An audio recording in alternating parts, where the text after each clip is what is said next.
नमस्कार, मैं यशवंत कुमार सहआचार्य हिंदी राजकीय वाणिज्य महाविद्यालय कोटा सामान्य हिंदी पाठशाला में आपका स्वागत करता हूं। आज हम बड़े घर की बेटी नामक कहानी का अध्ययन कर रहे हैं। इस कहानी की रचना हिंदी के महान उपन्यासकार उपन्यास सम्राट प्रेमचंद के द्वारा की गई है। हिंदी कहानी और उपन्यास में प्रेमचंद का कार्य अद्भुत है, मील का पत्थर है। वे हिंदी कहानी की कसौटी हैं। उन्होंने हिंदी कहानी को घटना प्रधान से चरित्र प्रधान बनाया है और हिंदी कहानी को नई ऊंचाइयां दी हैं। उन्होंने आदर्श से यथार्थ की ओर यात्रा की है। ये कहानी आदर्श प्रधान है। इसमें हम स्त्री चरित्र का विकास होते हुए देखते हैं। तो हम प्रारंभ कर रहे हैं। बेनी माधव सिंह गौरीपुर गांव के जमींदार और नंबरदार थे। उनके पितामह किसी समय बड़े धन धान्य संपन्न थे। गांव का पक्का तालाब और मंदिर, जिनकी अब मरम्मत भी मुश्किल थी, उन्हीं के कीर्ति स्तंभ थे। कहते हैं इस दरवाजे पर हाथी झूमता था। अब उसकी जगह एक बूढ़ी भैंस थी, जिसके शरीर में अस्थि पंजर के सिवा और कुछ शेष न रहा था, पर दूध शायद बहुत देती थी, क्योंकि एक न एक आदमी हाड़ी लिए उसके सिर पर सवारी रहता था। बेनी माधव सिंह अपनी आधी से अधिक संपत्ति वकीलों को भेंट कर चुके थे। उनकी वर्तमान आय 1000 रुपए वार्षिक से अधिक न थी। ठाकुर साहब के 2 बेटे थे। बड़े का नाम श्रीकंठ सिंह था। उसने बहुत दिनों के परिश्रम और उद्योग के बाद बीए की डिग्री प्राप्त की थी। अब एक दफ्तर में नौकर था। छोटा लड़का लाल बिहारी सिंह दोहरे बदन का सजीला जवान था। भरा हुआ मुखड़ा, चौड़ी छाती, भैंस का 2 सेर ताजा दूध वह उठकर सवेरे पी जाता था। श्रीकंठ सिंह की दशा बिल्कुल विपरीत थी। इन नेत्र प्रिय गुणों को उन्होंने बीए इन्हीं 2 अक्षरों पर न्यौछावर कर दिया था। इन 2 अक्षरों ने उनके शरीर को निर्बल और चेहरे को कांतिहीन बना दिया था। इसी से वैदिक ग्रंथों पर उनका विशेष प्रेम था। आयुर्वेदिक औषधियों पर उनका अधिक विश्वास था। शाम सवेरे से उनके कमरे से प्रायः खरल की सुरीली कर्ण मधुर ध्वनि सुनाई दिया करती थी। लाहौर और कलकत्ते के विद्यों से बड़ी लिखा पढ़ी रहती थी। इस गद्य खंड में रचनाकार हमारे कहानी के नायक का परिचय दे रहा है। उसके गांव के विषय में, उसके घर के विषय में हमको जानकारी दे रहा है।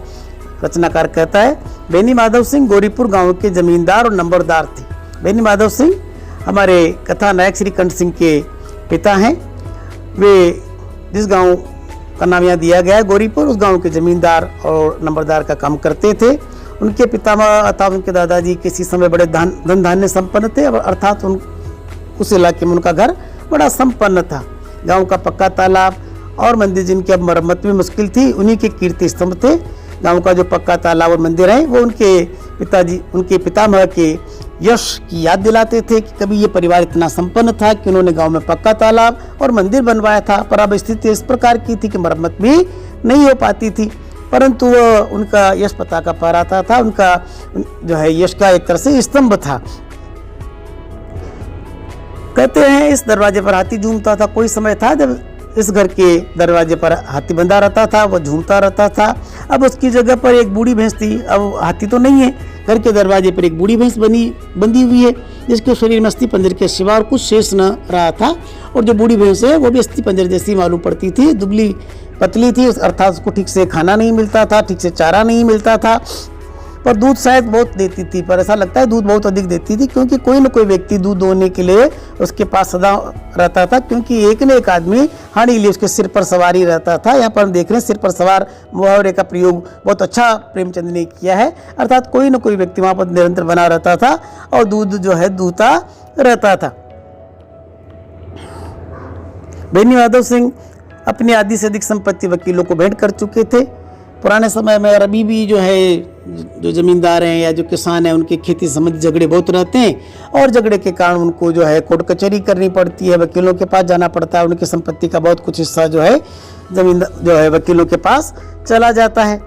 तो यहाँ पर भी एक तरह से जो है मुहावरे का प्रयोग किया है। वकीलों को भेंट कर चुके थे, अर्थात मुकदमे लड़ने के कारण अपनी ही संपत्ति का बहुत अंश उन्होंने वकीलों को दे दिया था।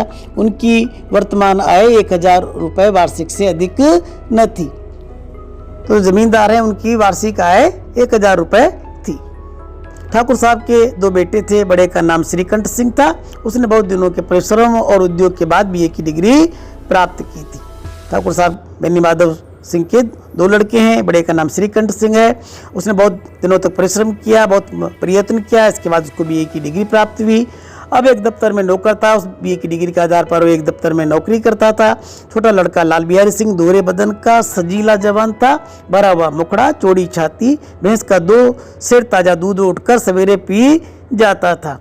दूसरा जो छोटा लड़का है उसका नाम लाल बिहारी सिंह है। उसका बड़ा ही सुंदर शब्द चित्र यहाँ पर प्रेमचंद ने अंकित किया है। दोहरे बदन का है, सजीला जवान है, भरा हुआ मुखड़ा है, चौड़ी छाती है और साथ में उसकी विशेषता भी बताइए। सवेरे उठकर भैंस का जो है ताज़ा दूध जो है 2 सेर पी जाता है। और श्रीकंठ की दशा उसके बिल्कुल विपरीत थी। इन नेत्रप्रिय गुणों को आकर्षक शरीर, कसा हुआ शरीर, व्यायाम पुष्ट शरीर, खाने पीने से बना शरीर जो आंखों को अच्छा लगता है, उसका श्रीकंठ में अभाव था। उन्होंने बीए करने के और बीए की डिग्री प्राप्त करने के लिए अपने स्वास्थ्य को नष्ट कर दिया था, अर्थात वे दुबले पतले थे। इन 2 अक्षरों ने उनके शरीर को निर्बल और चेहरे को कांतिहीन बना दिया था।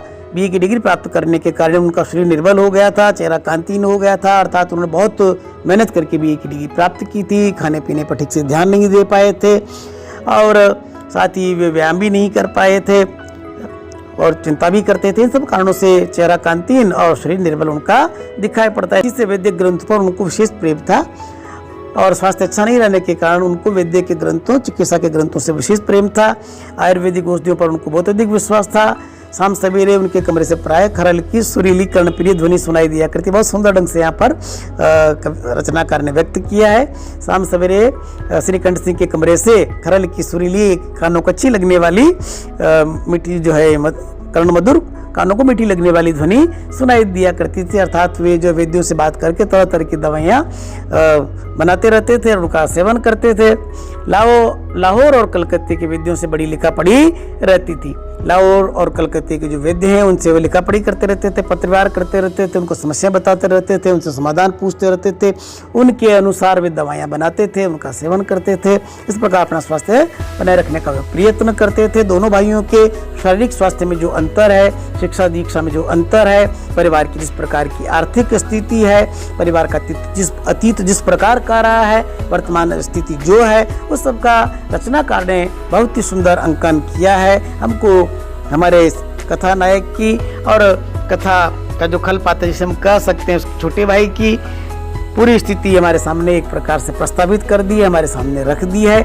यहाँ से कहानी का प्रारंभ होता है। आज इस गद्य खंड में हम यहीं तक अध्ययन करेंगे। अगले गद्य खंड का अध्ययन हम अगले वीडियो में करेंगे। धन्यवाद। जय हिंद, जय भारत।